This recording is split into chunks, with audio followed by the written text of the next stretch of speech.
ingatlan specialista szakértőink, Edina és Máté segítségével az új és a régi építésű ingatlanok energiahatékony működtetésének titkait osztjuk most meg önökkel. Az elszabadult energiaárak soha nem látott kihívások elé állítják az iroda, illetve irodaház tulajdonosokat és fenntartókat. Próbálnánk most segíteni, már amennyiben lehet. Egyáltalán milyen mérvű ár elszabadulásról beszélhetünk összességében, vagy üzemeltetési költségtöbbletről beszélünk, mondjuk százalékos arányban?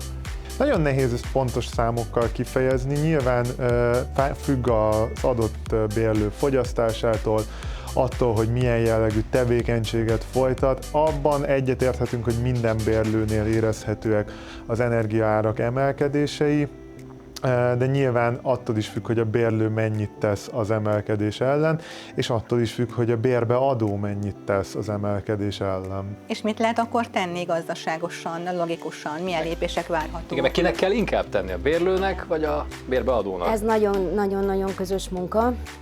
A bérbeadó részéről és a régi ingatlanoknál, a meglévő irodaházaknál, a meglévő logisztikai központoknál mindenféleképpen fejlesztés szükséges, felújítás szükséges, ami energiahatékonyabbá teszi a működtetést, de a bérlő 75%-ban tud hozzájárulni ahhoz, hogy energiahatékonyabban tudjon működni. Mindenféleképpen közös munka a csökkentés. Szerintem most egy országnézre döbbentem, hogy akkor oszd meg velünk a tudást, kérlek, Kapcsoljuk le a villanyt, ha hazamegyünk.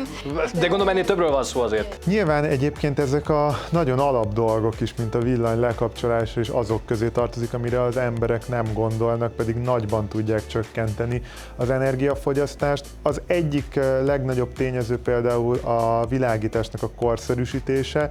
Egy LED világítás töredék annyi energiát használ föl, mint egy korszerűtlen hagyományos égő, de ugyanígy nagyon fontos az például az irodaházaknál, hogy a bérlők tudatosan használják a légkondicionálót, ne akarjanak azonnal 35 fokra felfűteni, hanem tartsanak egy folyamatos hőmérsékletet, hogy kevesebbet kelljen dolgozzon a légkondicionáló berendezés, ne szellőztessenek órákat, naponta egyszer-kétszer rövid ideig tartson a szellőztetés. Fontos az is, ami egy rendkívül alapvető dolog, és mégis nagyon sokan elfelejtik, hogy húzzák ki a töltőkábeleket a konnektorokból, amikor nem használják a laptopjukat, telefonjukat. Ezek apróságnak tűnnek, de a sok apróság nagyon erősen össze tud adódni. Ki az, aki jobb helyzetben van most, hogy így megemelkedtek az árak? Nyilván a legjobb helyzetben azok vannak, akik előre gondolkodtak, és már 2, 3, 4, 5 évvel ezelőtt nekiálltak környezettudatos irányba elmozdulni. Ez főleg egyébként az új építésű lakásoknál látszik, ott a legnagyobb csökkentést már az építkezés kezdetekor befektetett környezettudatos megoldásokkal lehet elérni. Ilyen például egy geotermikus fűtőrendszer, vagy egy napelem. Ugye ezeknek mind a kettőnek megvan az előnye geotermikus fűtés esetén, hogy egy sokkal gazdaságosabb, sokkal kedvezőbb környezeti besorolásba kerül az ingatlan, ezáltal mondjuk az áramszolgáltatás díja is csökkenthető. Például egy geotermikus fűtéssel ellátott lakóháznál alapvetően H-tarifás áramról beszélgetünk, ami ugye jelen pillanatban a legkedvezőbb díjszabású energia. Adódik akkor a kérdés, hogy mondjuk irodák esetében célszerű egy korszerűtlen régi épületet felújítani alaposan és kicserélni mindent, vagy akkor inkább az ember gondolkozzon el rajta, hogy mondjuk egy új építésű és már a mostani kor kívánalmai szerint kivitelezett irodát válasszon inkább?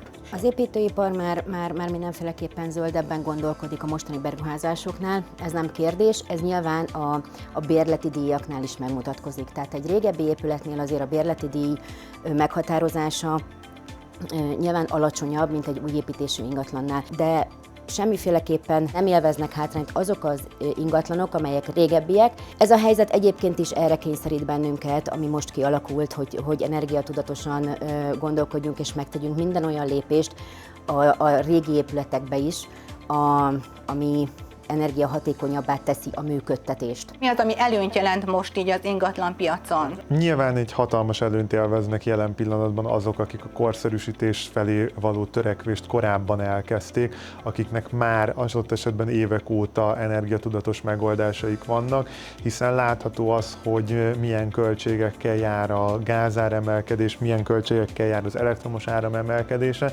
és valójában azt már jó pár éve tudjuk, hogy mind a gáz, mind az áram az előtött áram nagy része nyersanyagokból keletkezik, amelyeknek a készletei végesek. Tehát nem egy újdonság az, hogy a környezettudatos irány felé kell elmozdulni, de most először tapasztaljuk azt, hogy valóban mekkora ereje van a környezettudatosságnak, és mekkora jelentősége. Én azt gondolom, hogy ez a fajta gyakorlatilag egy kikényszerített szemléletváltás, ez hosszú távon pozitív hatásokat fog generálni, de nyilván az átmeneti időszak, amíg a kicsit lemaradtak is átállnak az energiatudatos megoldások használatára, az nehézségeket fog okozni. Mit hozhat 2023? Klímatudatos szemlélet az, amit az embereknek meg kell tanulniuk. És hogyha minden ember úgy áll hozzá, hogy itt az irodában is nem csak otthon próbálok meg energiatudatosan, klímatudatosan működni, akkor működni fog az egész. Az egész rendszer tulajdonképpen. Ez így van. Így legyen.